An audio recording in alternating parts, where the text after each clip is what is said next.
Hello, welcome to my channel. Short story. Subscribe and click on the bell. Violent thug bit off young man's ear in rampage at busy Dorset seaside town. Richard Crawshaw chomped on the ear of a man after an altercation in the street in Weymouth, Dorset, an attack which has left the victim with permanent damage. A vicious yob who bit off a man's ear after a violent altercation has been jailed for 2 years. Richard Crawshaw, 42, left the victim in his 20s with a permanent injury following a struggle on a street in Weymouth, Dorset. A court heard Crawshaw pulled a metal pole across the victim's neck and threw him to the ground.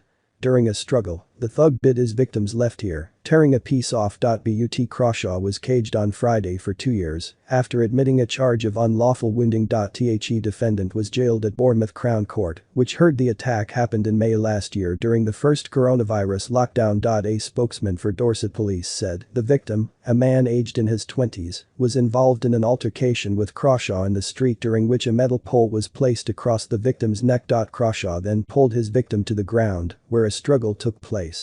During this, the defendant bit his victim's left ear, tearing a piece off. The victim was able to get back to his feet and fled the scene.